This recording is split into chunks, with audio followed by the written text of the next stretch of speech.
We turn in the meantime to the massive layoffs playing out today of government workers, thousands of them at multiple federal agencies, including the Department of Education, the CDC, and Veterans Affairs.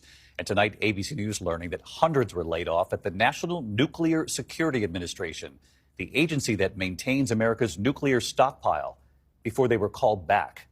Here's Mary Bruce. Tonight across the country, tens of thousands of federal workers, from the Department of Education to Health and Human Services, from Veterans Affairs to the Department of Energy, suddenly told they are out of a job. Last night I got an email around 9 p.m.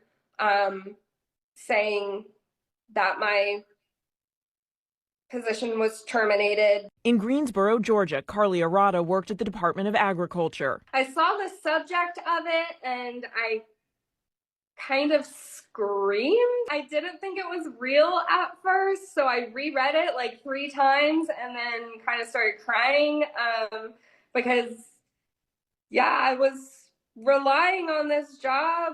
My husband and I just purchased this house in December, and now we're not really sure what we're going to do. In a meeting at the Office of Personnel Management, some employees were told to, quote, gather your personal belongings and exit the premises.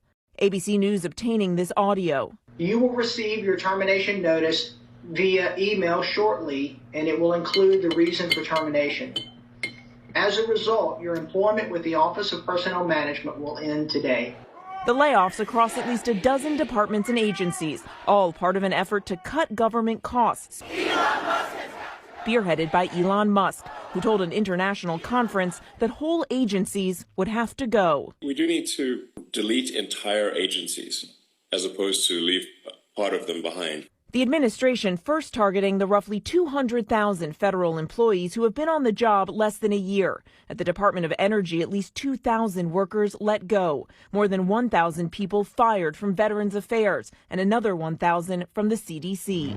Among them, half of the agency's so-called disease detectives, doctors and scientists who fan out across the country and the world to respond to outbreaks.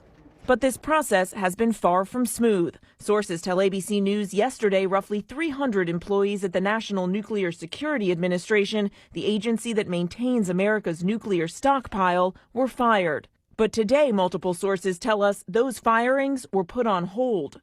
Managers frantically calling the fired employees back, telling them as of now they're not fired after all. Their security badges turned back on and their access to federal systems restored, at least temporarily. The firings sending shockwaves through the federal workforce. But President Trump today saying this dramatic workforce